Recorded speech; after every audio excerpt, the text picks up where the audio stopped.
But let's get started here. This is newandlostcrafts.com. Please visit the site if you're seeing this on YouTube or someplace else for more videos. Okay, so for the first step, your basic ingredients is you have flour, salt, baking powder, and some sort of vegetable oil. We're using an olive oil type mix. A lot of people will use lard or Crisco for these types of recipes. Okay, so for the first steps, first thing we're going to need is 2 cups of flour.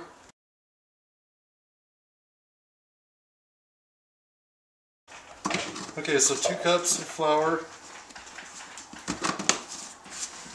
And we're going to do 1.5 teaspoons of baking powder. And as you can see, I don't get overly crazy with my measurements. And then 1 teaspoon of salt.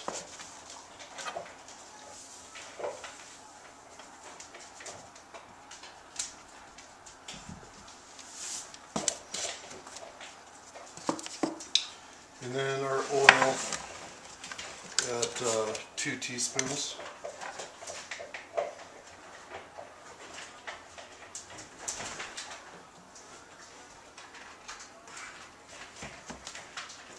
Alright.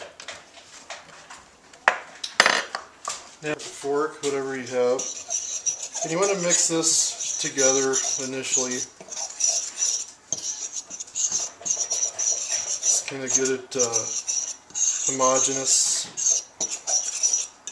and ready for our last ingredient, which is going to be 3/4 of a cup of warm milk.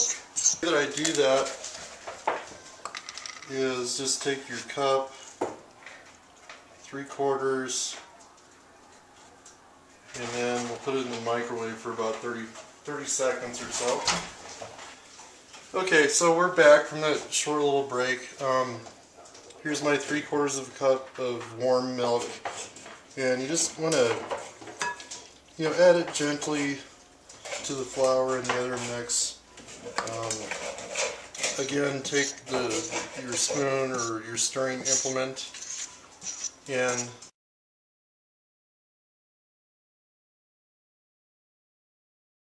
flour and put it on my surface here. And we're going to go ahead and dump this from the bowl onto the surface and just knead it for a little bit until we get into a nice ball.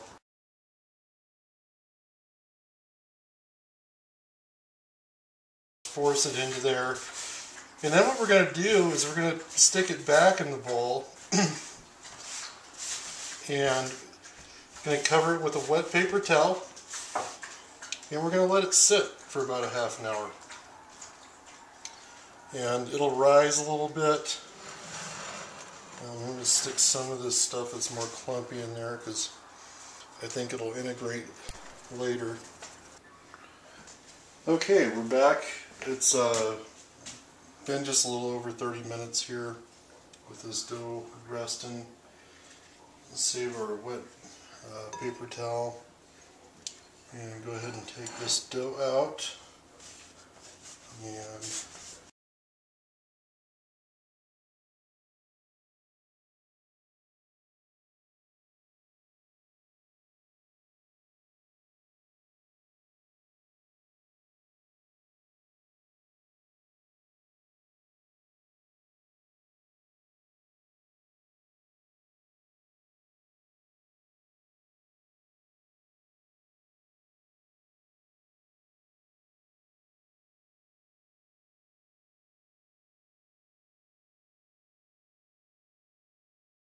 so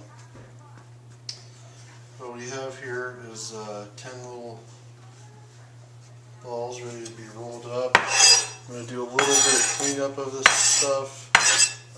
The more chunky things, maybe even these out a little bit. Then what we're going to do is cover them back up on our surface with our wet paper towel and let them sit for another half an hour. Now this is the most important part I think I've found with the process, is that if you don't take the time and let these things sit,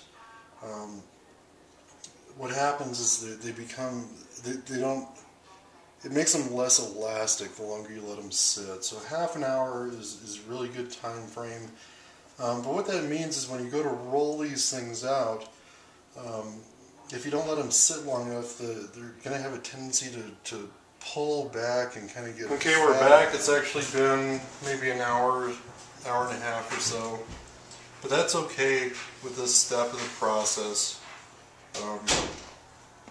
Well, let them rest. They're not real elastic. I have a little tortilla press here. The thing that's really nice about this is it makes it nice and even. It's a good start for that rolling pin. And so I'm just going to press all these. All you do is hold this down for a little bit, and you know, it starts it. Nice circle. You know, if you wanted some tortilla type bread, you could actually probably fry this at this point. Okay, just got through using the tortilla press, which is not necessary. You don't really need one of those. But you see my 12 little, kind of look like pancakes at this point. I'm going to show you how to roll out maybe a couple of them. And I just put, you know, a little quarter handful of flour out on my surface here, and I have my rolling pin. This is real easy. Take your time doing it. And you're just going to roll them out to the thickness that you want. This is really personal preference here. Just keep in mind, I think I said earlier that these things do turn out a little bit beefier than what you buy in the store, and I like them like that. If you really like them super thin, then you're going to have to work a little bit harder with the press or with the rolling pin. But that's about all. It's really up to you what you like them like. But these are really thin. And I guess the best pointer I can give you at this time is that if they won't stay this shape after you roll them, what that means is you didn't let the dough sit long enough. That's the elasticity I was talking about earlier. Alright, frying pan is hot. I'm going to show you how to make one of these. Here's our rolled out tortilla. Get your spatula, a place to put these guys. When you put one side down, you'll start seeing bubbles form. You'll want to see them form across the whole thing. Once that happens, you can go in with your spatch, flip it over. You see the little brown spots. If you're a tortilla lover, you know that's totally normal.